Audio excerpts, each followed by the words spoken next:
नमस्कार साथियों। राजस्थान के इतिहास के बारे में चर्चा कर रहे थे और पिछले जो हमारी कुछ कक्षाएं थी वो राजस्थान के जनजातीय आंदोलन से जुड़ी हुई थी।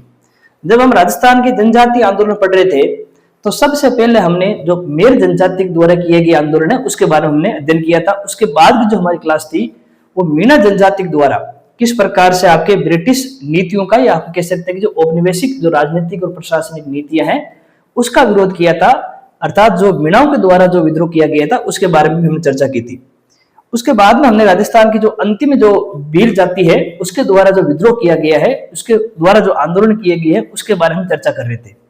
हम थोड़ा सा संक्षिप्त रूप से हम इसको एक बार देख लेते हैं कि हमने जो भील जनजाति द्वारा जो आंदोलन है उनके बारे में हमने कौन कौन सी बातें पढ़ ली है। सबसे पहले जो अगर हमने बात देखी थी कि भीलों की भौगोलिक स्थिति, भील किस प्रकार के क्षेत्र में निवास करते हैं, उनकी भौगोलिक स्थिति क्या है उसको हम देख चुके हैं, उसका अध्ययन हम कर चुके हैं। उसके बाद में हमने जो भीलों की ऐतिहासिकता है, चाहे प्राचीन काल की हो, फिर मध्य काल की हो, फिर आपके ऐतिहासिक काल की जो ऐतिहासिकता है उसका भी हमने अध्ययन कर लिया था। इसके बाद में भीलों के जो आंदोलन के प्रमुख कारण है उन कारणों की भी हमने चर्चा कर ली थी। फिर हमने सबसे अंत में हमने देखा था कि हमें भील आंदोलन को किस प्रकार से पढ़ना है। इसमें कई चरण होंगे। जैसे हमने पहले देखा था कि भीलों के जो पहले आंदोलन होते हैं वे स्वतः स्फूर्त आंदोलन होते हैं। स्वतः स्फूर्त आंदोलन का मतलब हो गया जगह जगहों पर भीलों ने अपने द्वारा ही, अपने स्थानीय नेतृत्व के द्वारा ही सामान्य कारणों की वजह से जो आंदोलन किए हैं उन्हें हम स्वतः स्फूर्त आंदोलन बोलते हैं, जो दो चरणों में चलते हैं। एक तो 1800 से लेकर 1860 के बीच चलते हैं, एक 1861 से लेकर सन 1900 के बीच में चलते हैं। अब जो हमारी पिछली क्लास थी उस पिछली क्लास में हमने यहां तक आपका अध्ययन कर लिया था। जो आपके स्वतः स्फूर्त का पहला चरण है सन 1818 की संधि के बाद जिसकी शुरुआत हुई है, और 1860 तक जब आपके हमने देखा था कि जो आपके मेवाड़ भील कोर का गठन हो चुका है, उसके बाद में धीरे धीरे पुलिस चौकियां स्थापित करके भीलों के क्षेत्र में शांति स्थापना के प्रयास ब्रिटिश सरकार ने किया है 1860 तक, उसका अध्ययन हम अध्ययन कर चुके हैं। इस कक्षा में हम सन 1861 से लेकर 1900 के बीच में भीलों के द्वारा जो स्वतः स्फूर्त आंदोलन किए गए उनकी चर्चा करेंगे। कई बार परीक्षा में विद्यार्थियों क्या होता है, कुछ आपको नाम दिए जाते हैं, जैसे खेरवाड़ा नाम दे दिया, कोटड़ा नाम दे दिया, देवलपाल नाम दे दिया, पडोना नाम दे दिया, बारापाल नाम दे दिया, और आपसे पूछ लेंगे कि इन स्थानों का संबंध किस जनजाति के विद्रोह से है। तो वो सारे जो स्थल है महत्वपूर्ण, हम इसी दूसरे चरण में पढ़ेंगे। और जब हमारे दूसरा चरण कंप्लीट हो जाएगा स्वतः स्फूर्त का, तो उसके बाद फिर हमें संगठित भील आंदोलन पढ़ेंगे। और जो संगठित भील आंदोलन है उस संगठित भील आंदोलन में सबसे पहले हम गोविंद गिरी के नेतृत्व में होने वाले भीलों के आंदोलन को पढ़ेंगे, और उसके बाद में भीलों का सबसे बड़ा आपके राजनीतिक हम कह सकते हैं आंदोलन जो आपके मोतीलाल तेजावत के नेतृत्व में हुआ है उसकी बात करेंगे। तो जो ये गोविंद गिरी और मोतीलाल तेजावत के नेतृत्व में भीलों का आंदोलन है उसकी हम अगली कक्षा में चर्चा करेंगे। आज की जो हमारी कक्षा है उस कक्षा में हम सन 1861 से लेकर 1900 के मध्य भीलों के द्वारा जो स्वतः स्फूर्त जगह जगहों पर आंदोलन किए गए हैं उन आंदोलनों की चर्चा हम करने का यहाँ पर प्रयास करेंगे।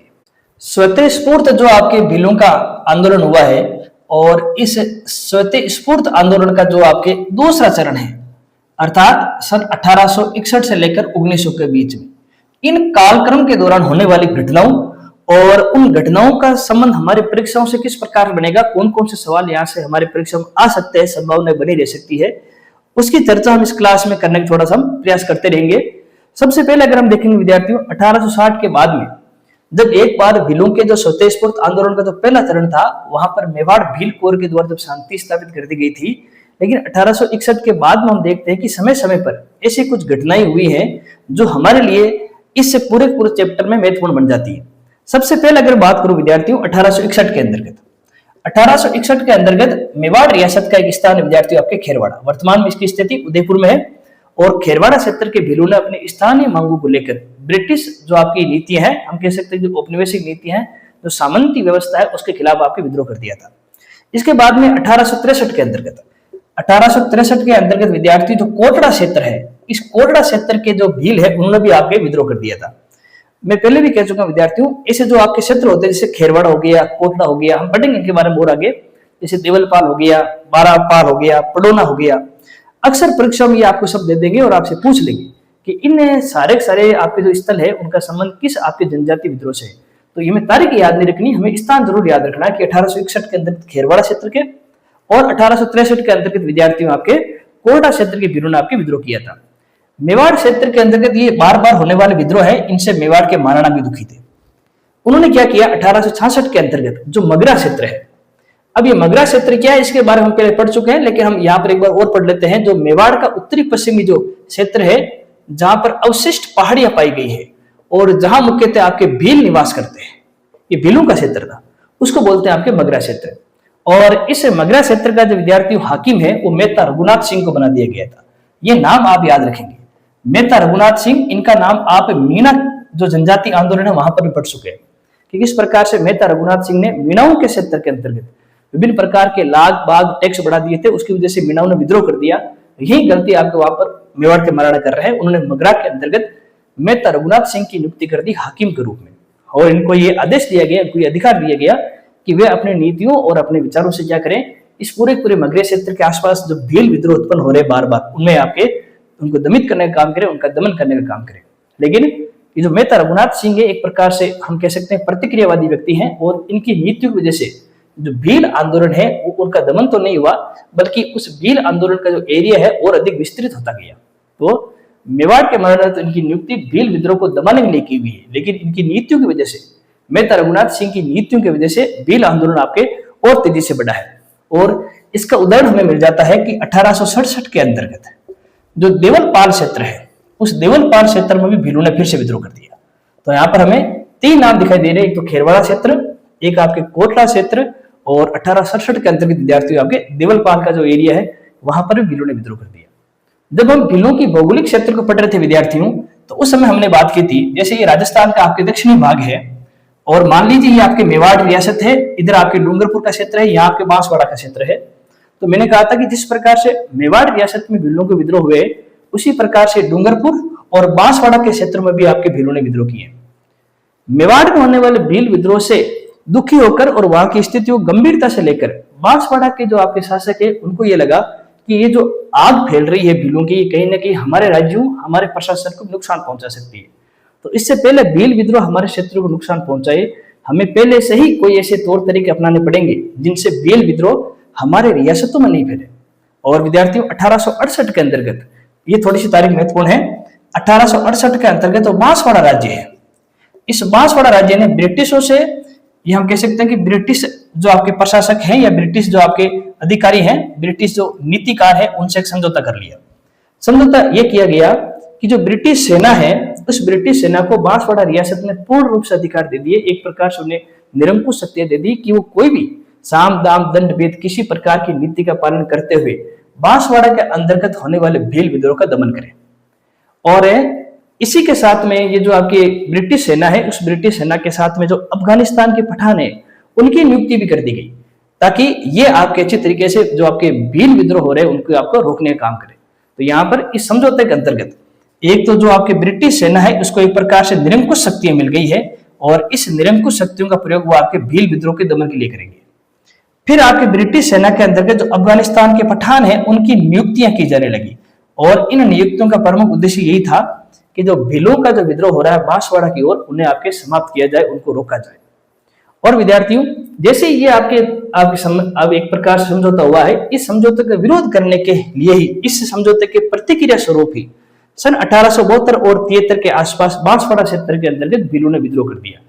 और जो भील मुखिया थे जिनका नाम था दल्ला, ये दल्ला भील थे, इनका नाम आपको याद रखना है। दल्ला भील के नेतृत्व के अंतर्गत बांसवाड़ा में भीलों का जो आपके विद्रोह है फूट पड़ा। एक तो भील पहले से ही इनकी नीतियों से परेशान थे, और दूसरे भीलों के होने वाले आगामी विद्रोह को रोकने के लिए बांसवाड़ा के शासकों द्वारा इस प्रकार का समझौता किया जा रहा है। तो जो भीलों ने बांसवाड़ा के 2 स्थल हैं, उन 2 स्थलों के नाम याद रखें। एक तो नाम है आपके चिलगार, और एक विद्यार्थी नाम है आपके शेरगढ़। दोनों नाम आप याद रखेंगे। बांसवाड़ा रियासत के चिलकारी और आपके जो शेरगढ़ क्षेत्र है, उन दोनों ही क्षेत्रों के अंतर्गत भीलों ने विद्रोह कर दिया। तो इस प्रकार से देखो, खेरवाड़ा, कोटला, देवलपाल, और उसके बाद में चिलकारी और आपके शेरगढ़। बड़ी आपके ये कह सकते हैं कि ऐसी बात है जो अक्सर परीक्षा में नहीं पूछते, लेकिन जिस प्रकार से अब आरपीएससी और अधीनस्थ बोर्ड पेपर बना रहे हैं, तो ऐसे शब्द वहां पर पूछने की संभावना आपके बनी हुई है। और 1872-73 में जब विद्रोह हुआ था, उसके बाद में इन विद्रोह को दमन करने के लिए मेवाड़ के पॉलिटिकल एजेंट को भेजा गया, क्योंकि मेवाड़ से लगता क्षेत्रीय है। तो मेवाड़ के पॉलिटिकल एजेंट ने फिर आपके 1874 के आसपास सेना लेकर बांसवाड़ा क्षेत्र के जो भील है, जो चिलकारी और शेरगढ़ के आसपास जो दल्ला भील के नेतृत्व में विद्रोह हो रहा है, उसका दमन करने का आपके प्रयास किया। तो इस प्रकार से 1874 के अंतर्गत जो विभिन्न क्षेत्रों में होने वाले जो विद्रोह है, उनको आपके रोकने का ब्रिटिश सेना ने और मेवाड़ भील कोर सेना ने, हम कह सकते हैं कि मेवाड़ के पॉलिटिकल एजेंट ने आपके किया है। लेकिन विद्यार्थियों, ये जो दमन हुआ है ये कोई आपके स्थायी नहीं है, ये अस्थायी दमन है। 1881 के अंतर्गत मेवाड़ में विद्यार्थियों जनगणना का कार्य प्रारंभ हुआ और इस जनगणना के कार्य को मेवाड़ के जो भील हैं वो एक प्रकार से संदेह की दृष्टि से देखते थे। भीलों का यह मानना था कि जनगणना कहीं न कहीं भीलों की सामाजिक और उनकी धार्मिक जो समरसता है उसको तोड़ने का काम करेगी। भीलों के जो समाज है उसके समाज में जो पवित्र जो रिश्ते हैं उन रिश्तों के अंदर बिखराव आ जाएगा और इस जनगणना से कहीं ना कहीं भीलों पर आर्थिक बोझ भी बढ़ेगा। इस वजह से, ये इन कारणों की वजह से भील क्षेत्र के जो आपके लोग हैं, वहां के जो गमेती है, उन्होंने इस मेवाड़ में होने वाली 1881 की जनगणना का विरोध किया और 1881 की जनगणना के विरोध के अंदर ही दो प्रकार के जो क्षेत्र है, एक तो नाम आप याद रखेंगे विद्यार्थियों पडोना और दूसरा जो क्षेत्र है उसका नाम है विद्यार्थियों आपके बारापाल। इन दोनों ही क्षेत्रों के अंतर्गत भीलों का विद्रोह हुआ। 19वीं शताब्दी में होने वाले जितने भी विद्रोह हैं, उन सभी विद्रोह में सबसे जो भयंकर भील विद्रोह है 19वीं सदी की बात कर रहा विद्यार्थियों में, वह सबसे भयंकर विद्रोह किन दो क्षेत्रों में हुए, पडोना और बारापाल। पडोना और बारापाल के होने वाले भील विद्रोह का तात्कालिक कारण ये 1881 के आपके जनगणना बनी। इसके साथ में कुछ और कारण भी हैं और उन कारणों के बाद में कौन कौन सी घटनाएं यहाँ पर हुई हैं और उन घटनाओं में किस प्रकार से केंद्रीय बिंदु आपके धुलेव के अंदर जो आपके हम कह सकते हैं कि जो केसरीनाथ जी के मंदिर है उसने महत्वपूर्ण भूमिका निभाई है और कैसे वहां पर खेमराज भंडारी और कविराज श्यामलदास के बीच में समझौता हुआ है, वो सारी की सारी घटनाओं को हम यहाँ पर लेने का प्रयास करते हैं। 1881 के जो दो क्षेत्र हैं विद्यार्थियों आपके, एक क्षेत्र तो हमने अभी पढ़ा है पडोना और दूसरा क्षेत्र है विद्यार्थियों आपके बारापाल। इन दोनों क्षेत्रों के अंतर्गत होने वाले जो भील विद्रोह है उसका एक कारण तो हमने अभी जाना था विद्यार्थियों, और वह थी आपके 1881 की जनगणना। लेकिन क्या केवल जनगणना की वजह से 19वीं सदी का सबसे भयंकर विद्रोह हो गया क्या? तो हम पूर्ण रूप से कह सकते हैं कि नहीं, एक जनगणना तो कार्य है, लेकिन उसके बाद में उसके साथ में कुछ और कारण भी है जो इस पडोना और बारापाल के भील विद्रोह को आपके हम कह सकते हैं कि बढ़ाने का काम कर रहे हैं। वह यह था विद्यार्थियों, जो बारापाल क्षेत्र है, इस बारापाल क्षेत्र के थानेदार थे और उन थानेदार का नाम था विद्यार्थियों आपके सुंदरलाल।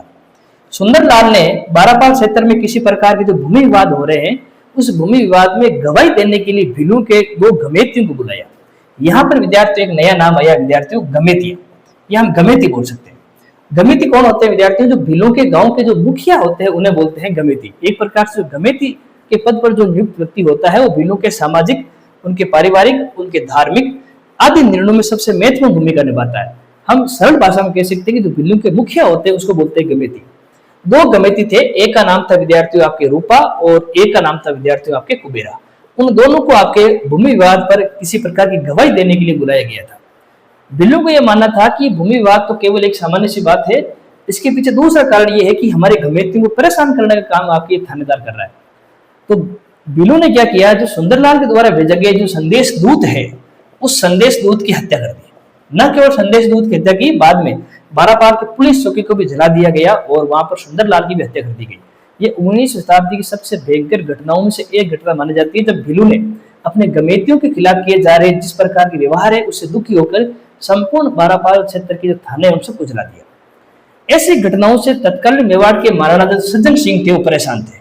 उनका ये मानना था कि कितने ही प्रयास पुण्य कर लिए जाए लेकिन भील विद्रोह शांत नहीं हो रहे हैं, तो कहीं ना कहीं भीलों के विद्रोह को स्थायी रूप से शांत करने के लिए कोई ना कोई कठोर कदम उठाने की आवश्यकता है। तो भीलों के विद्रोह को समाप्त करने के लिए सज्जन सिंह ने एक आपके सेना भेजी और उस सेना का नेतृत्व आपके अमान सिंह ने किया और इसके साथ में ब्रिटिश सेना भी आई और उस ब्रिटिश सेना का जो नेतृत्व किया था उसका नाम था विद्यार्थियों आपके लोनारगन। ये नाम आप जरूर याद रखेंगे, वनडे एग्जाम में से नाम खूब पूछे जाते हैं। इनके साथ अब देखो विद्यार्थी जो अमान सिंह और लोनारगन है, इनका तो ये काम था कि सैनिक बल पर भीलों के विद्रोह को शांत करना, लेकिन महाराणा सज्जन सिंह ने एक दूसरा काम और किया। उन्होंने कूटनीति चाल चलते हुए भीलों से शांति समझौता करने के लिए एक और व्यक्ति को इनके साथ भेजा जिनका नाम था कविराज श्यामलदास।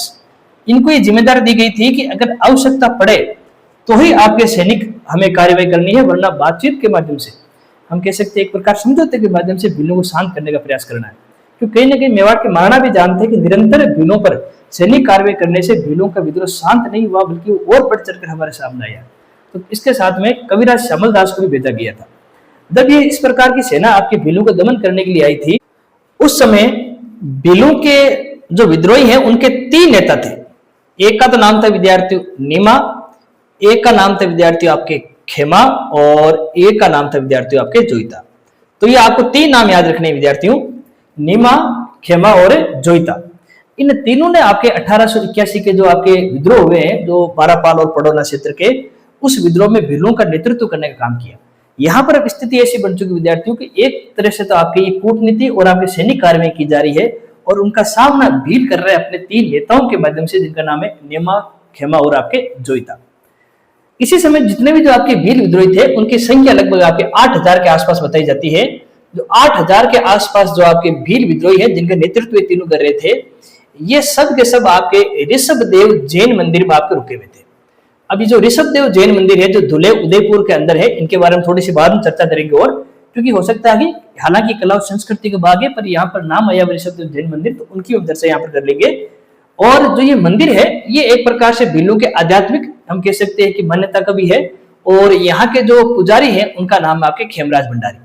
जब हमने पहले चरण के अंदर स्वतः आंदोलन पढ़ा था, तो उसमें हमने खेमराज भंडारी जी का नाम हमने पढ़ा था।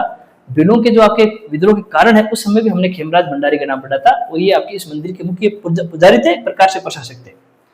और खेमराज भंडारी से आपके जो कविराज श्यामल दास है, जिनको महाराणा ने भेजा वार्ता के लिए, उन्होंने कविराज श्यामल दास ने खेमराज भंडारी से वार्ता शुरू की, और इस वार्ता का उद्देश्य यही था कि जो भीलों का जो विद्रोह हो रहा है, उस विद्रोह को बातचीत के माध्यम से शांत कर दिया जाए, सैनिक कार्रवाई की आवश्यकता नहीं पड़े। लेकिन विद्यार्थियों, मेवाड़ भील कोर जो आपकी सेना आई है, मेवाड़ भील कोर, यहाँ पर विद्यार्थियों एक ब्रिटिश अधिकारी थे विद्यार्थियों, जिनका नाम था आपके जो कर्नल ब्लेयर। कर्नल ब्लेयर का यह मानना था कि अगर खेमराज भंडारी और कविराज श्यामल दास के बीच में शांति वार्ता हो गई, तो इस पूरी भील विद्रोह को समाप्त करने का श्रेय कविराज श्यामल दास ले जाएगा। और मेवाड़ भील कोर के जो ये कर्नल ब्लेयर है, इनका ये मानना था कि ये जो मौका है, ये ब्रिटिश सेना को मिलना चाहिए, श्रेय है ब्रिटिश सेना को मिलना चाहिए। उनको ये बात पसंद नहीं आ रही थी कि कविराज श्यामल दास की समझौता करवाई। तो ये जो कर्नल ब्लेयर है, उन्होंने कहीं ना कहीं आपके सैनिक कार्रवाई करने के लिए जो आपके मेवाड़ की सेना है या फिर ब्रिटिश सेना है, उनको उकसाया। और एक तरह से जो आपके खेमराज भंडारी और कविराज श्यामल दास के बीच में जो आपकी वार्ता होने वाली थी, वो कुछ समय के लिए स्थगित हो गई। लेकिन फिर से आपकी परिस्थितियां कविराज श्यामल दास के साथ हुई, उनके अनुकूल हुई, और कविराज श्यामल दास और खेमराज भंडारी के बीच में एक वार्ता स्टार्ट हुई, एक वार्ता प्रारंभ हुई। और उसी वार्ता से बाद में भीलों और मेवाड़ के राणा के बीच में एक समझौता हो गया।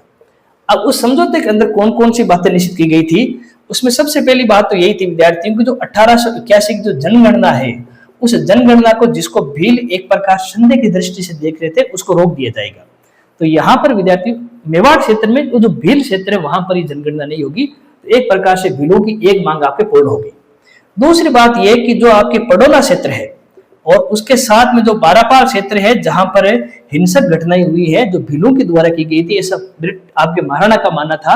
तो पडौना और बारापाल के क्षेत्र में जितनी भी जो घटनाएं हुई है, उन घटनाओं का दोषारोपण भीलों पर नहीं डाला जाएगा और भीलों को क्षमा दे दी जाएगी, उनको क्षमा कर दिया जाएगा। तो यहाँ पर भीलों की आपके जीत हुई है विद्यार्थियों।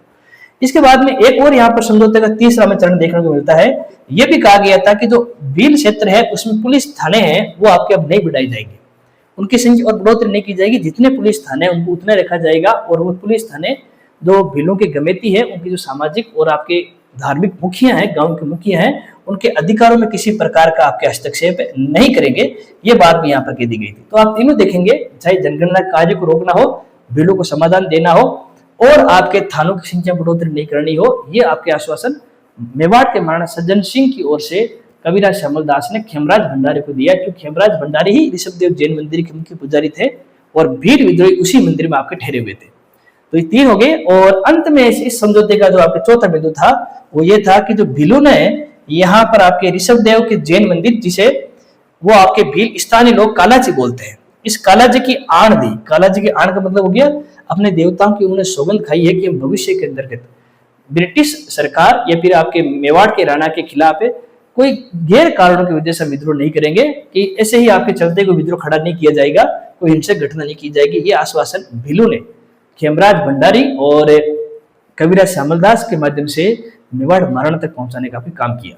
तो इस प्रकार से एक समझौता हुआ और उस समझौते के बाद में जो ये पडोना और बारापाल के क्षेत्र में होने वाले जो आपके विद्रोह है, उस विद्रोह को हम आपकी इतिश्री दिखाई देती है। तो यहाँ पर कर्नल ब्लेयर ने पूरी कोशिश की कि सैनिक आपके क्षमता के आधार पर इस विद्रोह को दबाया जाए, लेकिन कविराज श्यामलदास इस बात को जानते थे कि सैनिकों की मदद से भीलों के विद्रोह को शांत नहीं किया जाएगा, बल्कि जब मौका आएगा तो भील और अधिक हिंसक होकर उसका जवाब देंगे। तो इस प्रकार से विद्यार्थियों, ये जो आपके दूसरा चरण है स्वतःस्फूर्त, वो आपके इस समझौते के बाद धीरे धीरे आपके शांत हो गया। यहाँ पर विद्यार्थियों हमने अभी एक नाम पढ़ा था आपके ऋषभदेव। जो आपके विद्यार्थी ऋषभदेव जैन मंदिर है, जिन्हें हम आदिनाथ जी के नाम से भी जानते हैं, और ये आदिनाथ जी आपके जो जैन पंथ है, जो जैन आप कह सकते धर्म है, उनके जो प्रथम तीर्थंकर है वो ऋषभदेव जी थे, जिनको हम आदिनाथ जी के नाम से भी जानते हैं। इनका जो मंदिर है विद्यार्थियों, वो कोयल नदी के किनारे है। कोयल नदी के किनारे है और धुलेव उदयपुर में है। इनको धुलेव का धनी भी कहा जाता है, धुलेव का मुखिया भी कहा जाता है, क्योंकि जो इनकी मंदिर है, उनके मंदिर में इनकी पूजा अर्चना करने के लिए केसर चढ़ाई जाती है। इसलिए इस मंदिर के जो आपके ऋषभदेव जी, उनको केसरिया नाथ जी भी बोलते हैं। ये बात भी आप याद रखेंगे। तो केसरिया नाथ जी बोल दीजिए, आदिनाथ जी बोल दीजिए, ऋषभदेव जी बोल दीजिए, फिर आपके काला जी बोल दीजिए। सारी बातें विद्यार्थियों आपके एक ही है।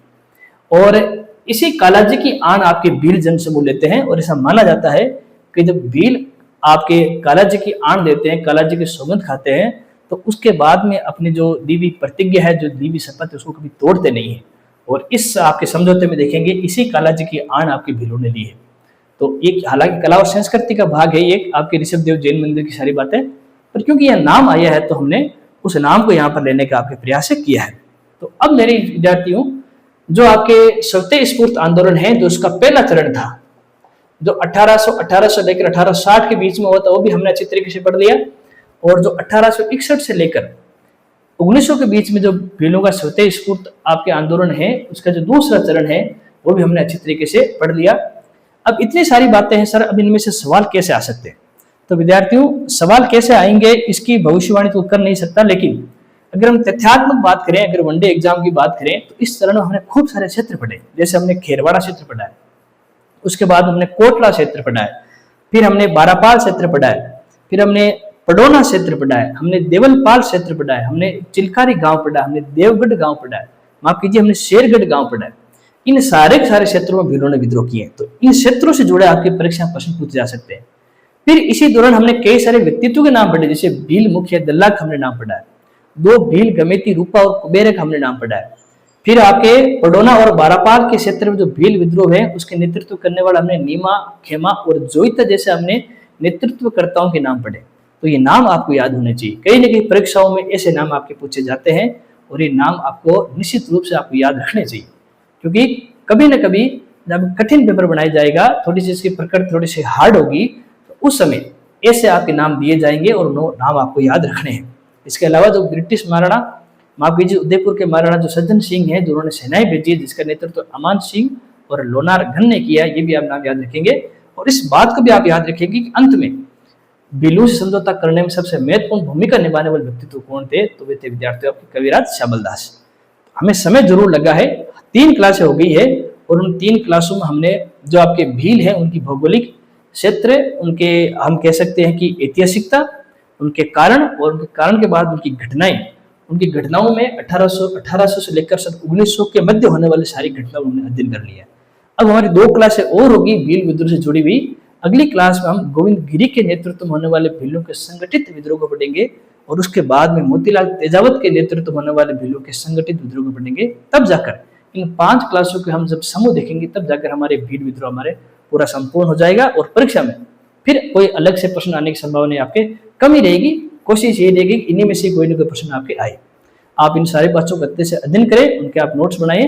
अब हम अगली क्लास में गोविंद गिरी के बारे में पढ़ेंगे। तब तक के लिए धन्यवाद।